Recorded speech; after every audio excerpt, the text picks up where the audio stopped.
En 1999, Cartoon Network estrenó una caricatura sobre 3 niños con el mismo nombre, que solo querían comprar dulces. Corrió por casi 11 años y se convirtió en la serie de producción original con la transmisión continua más larga de la era clásica del canal, 10 años y 6 temporadas. Fue creada por un animador que venía de hacer dibujos ultraviolentos para adultos y que supuestamente nunca debía haber hecho algo para niños. Y hay una teoría de fans tan específica, tan detallada y con tanto material de la propia serie apoyándola, que una vez que la escuchas no puedes ver a Ed, Edd y Eddy de la misma manera. Esta es la historia real detrás de la serie y al final tú decides qué creer. ¡Doble de Eddie! ¿Qué tranza, gente? ¿Cómo están? Bienvenidos al Retro Denny en YouTube. Si me sigues en TikTok, ya sabes cómo es la cosa por allá. Te doy el gancho, un par de minutos y listo. Pero aquí es donde de verdad profundizamos, sin prisa, sin límite de tiempo y con todo el contexto que una historia como esta se merece. Y la de hoy se merece mucho. Así es que si es tu primera vez por acá, suscríbete, dale like, me ayudas un chingo. Y si ya me conoces, ya sabes qué hacer. Vámonos. Para entender a Ed, Edd y Eddy, primero hay que entender quién era la persona que la creó. Y la respuesta corta es alguien que nadie hubiera elegido para hacer una caricatura infantil. Daniel Antonucci nació el 27 de febrero de 1957 en Canadá, hijo de inmigrantes italianos de primera generación. Creció con la sensación de estar entre dos mundos, la cultura de sus padres y la de sus amigos del vecindario. Esa experiencia de no encajar del todo, de observar desde los márgenes cómo funcionan los grupos sociales, se quedó grabada en él. Pero su reputación en la industria de la animación antes de Ed, Edd y Eddy no tenía nada que ver con la televisión infantil. Su trabajo más conocido era Lupo the Butcher, un cortometraje de 1987 sobre un carnicero italiano con un temperamento explosivo que terminaba en violencia caricaturesca extrema. No era para niños, era un corto de culto que circulaba en festivales de animación, específicamente en el famoso Spike and Mike's Festival of Animation, y se convirtió en referencia para animadores adultos. Eric Fogel, el creador de Celebrity Deathmatch, mencionó a Lupo the Butcher como una influencia directa de su trabajo. Después vino The Brothers Grimm para MTV en 1994, una serie surrealista y extraña que el propio Antonucci describió en alguna ocasión como lo que parecía si una caricatura tuviera una mala experiencia con sustancias psicodélicas. ¡Ay, güey, mi mente! La serie no fue bien recibida y fue cancelada. Así que para mediados de los 90, Antonucci era un animador respetado en ciertos círculos del mundo adulto de la animación, con un historial de proyectos difíciles y sin ninguna experiencia en televisión para niños. Y entonces decidió hacer exactamente eso. La historia del origen de Ed, Edd y Eddy tiene algo que generalmente no se cuenta bien, que en realidad es uno de los logros más importantes de la serie. Lo que está documentado es esto. Antonucci no tenía planeado hacer una caricatura para niños. El concepto surgió mientras trabajaba en un comercial cuando dibujó a 3 personajes que le gustaron visualmente. La idea que empezó a desarrollarse era simple pero con potencial. 3 amigos que comparten el mismo nombre en la etapa incómoda de la preadolescencia, tratando de encajar y constantemente fracasando. Antonucci presentó la idea a Nickelodeon primero. No prosperó las primeras negociaciones. Entonces fue a Cartoon Network y mandó un concepto de una sola página por fax. Y aquí está la parte que realmente importa. Cartoon Network dijo que sí inmediatamente, pero con una condición. Querían tener el control sobre el contenido de la serie. Antonucci dijo que no, y Cartoon Network cedió. Le firmaron el 100% de la libertad y propiedad creativa sin interferencia de ejecutivos. Ed, Edd y Eddy se convirtió en el único show de esa era del canal que era propiedad del estudio independiente, a.k.a. Cartoon, el estudio de Antonucci, y no del canal. Los derechos eran suyos, las decisiones eran suyas. Ningún ejecutivo podía cambiarle un episodio. Para la televisión infantil de los 90, eso casi era sin precedente. Los canales no le daban eso a nadie y Antonucci lo consiguió con una página. Y aquí está uno de los aspectos interesantes de la serie. Los personajes están basados en personas reales. Las personalidades de Ed, Edd y Eddy combinan rasgos del propio Antonucci con las personalidades y aventuras de sus hijos. Los niños del callejón sin salida, el grupo más amplio de personajes, estaban basados en niños con los que Antonucci creció. Rolf, el personaje inmigrante europeo con una granja y costumbres incomprensibles para todos los demás, está fuertemente basado en Antonucci mismo y sus primos. La experiencia de ser una familia inmigrante italiana en Canadá, de tener tradiciones en casa que no coincidían con las de todos los demás, de explicar cosas de su cultura que para ti eran normales, pero para todos los demás eran extrañas. Eso era Ron. Johnny y Plank, el niño solitario y su tablita de madera, están basados en un amigo del vecindario que siempre cargaba su cobija o algún objeto de confort a todas partes. Y las tramas también venían de la vida real. Episodios específicos, incluyendo situaciones vergonzosas en la alberca, estaban basados en cosas que realmente le pasaron a Antonucci o a sus hijos. Hay algo genuinamente interesante en saber eso cuando ves la serie. Lo que parece una caricatura absurda era, para el creador, memoria autobiográfica. Si alguna vez viste a Ed, Edd y Eddy junto a otras caricaturas de Cartoon Network en esa misma época, notaste que se veía diferente. Hay algo en los personajes que se mueve de manera particular, como si vibraran levemente, como si los contornos nunca estuvieran completamente quietos. Eso fue una decisión deliberada de Antonucci. La técnica se llama informalmente boiling lines, líneas hirvientes, y consiste en dibujar cada cuadro múltiples veces con variaciones ligeras, de manera que cuando se reproducen en secuencia, los contornos de los personajes parpadean ligeramente. No es un error de animación, es un homenaje deliberado al estilo de caricaturas clásicas de las décadas de 1940 a 1970, cuando los dibujos se hacían a mano y esa vibración era el resultado natural del proceso. Antonucci no quería que Ed, Edd y Eddy se viera como animación digital pulida que empezaba a dominar los 90. Quería que se viera hecha a mano. Quería que se sintiera como algo del pasado, aunque fuera nueva. Esa decisión le dio a la serie una identidad visual inmediata. La reconocías en un segundo, aunque estuvieras cambiando canal. La serie fue un éxito desde el principio y se mantuvo así durante años. Para el 2005 era el programa número 1 de Cartoon Network, conocido por el 79% de los niños entre 6 y 11 años según las métricas de audiencia del canal.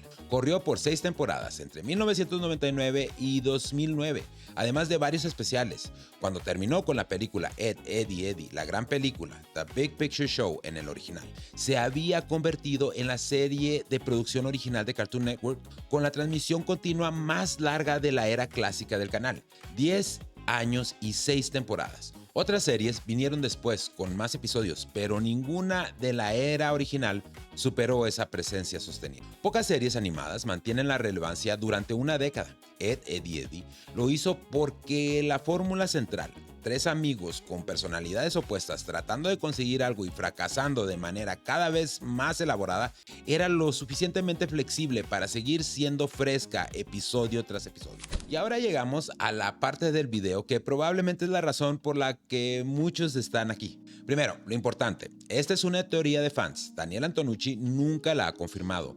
No hay declaraciones del creador ni de nadie del equipo de producción que respalden oficialmente esta interpretación. Es una teoría elaborada por personas que vieron la serie con mucho detalle y conectaron elementos reales con una narrativa que no estaba ahí intencionalmente, o que tal vez sí estaba y que nunca se habló de ella. Dicho eso, la teoría existe, es conocida y hay elementos reales de la serie que se usan como evidencia. Eso es lo que te voy a contar hoy. La teoría dice que todos los niños del Callejón Sin Salida están muertos, que el Callejón Sin Salida es una versión del purgatorio, un lugar entre la vida y la muerte donde las almas de niños de distintas épocas conviven en un verano eterno sin poder avanzar. La evidencia que los fans señalan incluye varios elementos de la propia serie. El primero, y este es el más comentado, es algo que Antonucci implementó con una regla muy específica. En toda la serie, los adultos no existen en pantalla. A diferencia de otras caricaturas donde ves las piernas de los papás o escuchas la voz de la mamá desde la cocina, en Ed, Edd y Eddy, los adultos directamente no aparecen ni se escuchan sus voces en ningún momento de los 131 episodios de la serie. El único personaje mayor que finalmente aparece en toda la historia es el hermano de Eddy en la película final, y no es un padre ni una figura paternal, sino un joven adulto. Esa regla fue una decisión de Antonucci para centrar el mundo completamente en la perspectiva de los niños. Los fans la usan como evidencia del purgatorio. Antonucci la explicó como una decisión narrativa. Ambas cosas pueden ser ciertas al mismo tiempo. El segundo es el verano eterno. Durante la mayor parte de la serie siempre es verano. No hay clases, no hay cambio de estación real. Los niños nunca crecen, el tiempo no avanza. El tercero es el número exactamente fijo de personajes. 12 niños humanos durante toda la serie. Ese número no cambia. El cuarto son las lenguas de colores. Los personajes de Ed y Eddie tienen las lenguas de colores: azul, verde, morado. Según la teoría, esto es una referencia visual a la decoloración que ocurre en el cuerpo después de la muerte. En realidad, Antonucci dijo que la idea vino de ver a su hijo y a sus amigos llegar a casa con dulces que les teñían la lengua de diferentes colores. La parte más elaborada de la teoría es la que asignan a cada personaje un origen temporal y una causa de muerte específica. Según los fans que han desarrollado esto, cada niño del callejón sin salida viene de una época diferente de la historia del siglo XX. Eso explicaría por qué es imposible determinar en qué año transcurre la serie. Hay referencias a tecnología y cultura de décadas completamente distintas coexistiendo sin contradicción. Las teorías propuestas incluyen personajes que murieron en accidentes de granja a principios de siglo, en enfermedades como tuberculosis en los años 20, durante la Gran Depresión, en accidentes vinculados a la Segunda Guerra Mundial, en crímenes violentos en las décadas posteriores y en accidentes domésticos en los 80. No voy a presentar estas historias como hechos porque no lo son. Son la parte más especulativa de la teoría, que ya de por sí es especulativa. Lo que sí es interesante es la cantidad de detalle con la que los fans la construyeron y cómo cada historia intenta conectar con rasgos reales de los personajes. Rolf con su granja y sus animales. Johnny con su aislamiento y su compañero imaginario. La dinámica particular entre Ed y Sarah y el perfeccionismo de Ed con sus experimentos. Si buscas la teoría completa en internet, puedes encontrar versiones muy desarrolladas, pero repito, nada de eso está confirmado por el creador. Hay un episodio específico que los fans que conocen la teoría siempre traen a la conversación. Se llama Take This, Ed and Shove It, y es en la temporada 4. En ese episodio, Eddie sueña o experimenta, dependiendo de cómo lo leas, un futuro donde todos los niños del callejón sin salida son ancianos. La dinámica entre ellos es exactamente la misma. Los mismos roles, las mismas personalidades, las mismas rutinas, pero en cuerpos viejos. Según Antonucci, este episodio iba a ser el final original de la serie.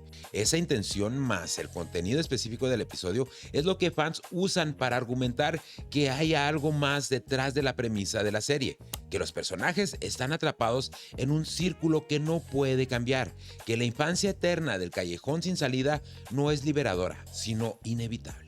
La película final, Ed, Ed y Eddie, la gran película, también genera mucha conversación dentro de la teoría. Sin spoilers, termina de una manera que los fans interpretan como una posible resolución del purgatorio, una salida sin movimiento hacia algo diferente. Para ser justos con el creador, Antonucci ha dado entrevistas a lo largo de los años donde habla de la serie y en ninguna se ha confirmado la teoría del purgatorio ni ninguna lectura oscura de ese tipo. Lo que sí se ha dicho es que la serie era personal, que los personajes venían de lugares reales de su vida, que la dinámica del callejón sin salida refleja algo como experimento de la infancia y preadolescencia, ese periodo específico donde los grupos sociales son todo, donde el estatus entre tus pares importa más que cualquier otra cosa y donde puedes pasar de ser el rey del recreo a ser el blanco de burlas en cuestión de días. También ha explicado la ausencia total de adultos. Fue una decisión narrativa deliberada. El callejón sin salida es el mundo de los niños. Los adultos no pertenecían ahí. No porque estuvieran muertos en sentido metafórico, sino porque la historia que quería contar no los necesita. Eso no invalida la teoría, pero sí la ubica en un lugar correcto.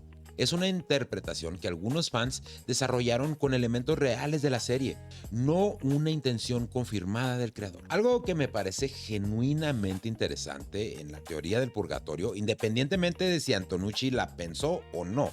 Ed, Ed y Eddie es una serie sobre el fracaso repetido. Eddie quiere pertenecer, quiere ser respetado, quiere que las cosas funcionen y en cada episodio fracasa. Ed y Ed lo acompañan en ese fracaso episodio tras episodio. El estatus que buscas nunca llega de manera permanente. El ciclo se reinicia. Eso, si lo piensas de cierta manera, sí tiene algo de purgatorio. No en el sentido literal de la muerte, sino en el sentido de la repetición, de estar atrapado en un patrón que no cambia, de querer avanzar y no poder. Y la película final rompe ese ciclo. Es la primera vez en la historia de la serie que los personajes experimentan algo permanente, algo que no se reinicia en el siguiente episodio. La primera vez que el mundo del callejón sin salida cambia de manera real. Si eso fue intencional de Antonucci o simplemente es el resultado de que una buena estructura narrativa resuena con ideas universales sobre el tiempo, la repetición y la redención, no lo sé. Pero funciona de las dos maneras. Ed, Edd y Eddy nació de alguien que no debía haber hecho una caricatura para niños. Consiguió algo casi sin precedente en la televisión infantil de los 90. Control total e independencia creativa sobre una cadena grande. Y dejó atrás una comunidad de fans que todavía hoy debate qué significaba realmente ese callejón sin salida. La teoría del purgatorio puede ser verdad. Puede ser una coincidencia muy bien construida. O puede ser que una buena obra de arte siempre genere más interpretaciones de las que su creador planificó. Probablemente es un poco de las tres cosas. Lo que sí es verdad es que Antonucci basó la serie en su propia vida, en sus hijos, en sus recuerdos, en la incomodidad específica de la preadolescencia. Y eso es suficiente para que valga la pena verla de adulto con otros ojos. Pero dime, ¿sabías la historia de cómo se creó la serie? ¿Conocías la teoría del purgatorio? Y más que importante, ¿la crees o solo es una teoría de fans con muchísima imaginación? Déjamelo en los comentarios, esta conversación siempre jala. Dale like si te gustó el video o te aportó algo, y si no también, suscríbete al canal para más historias así y nos vemos en el próximo video.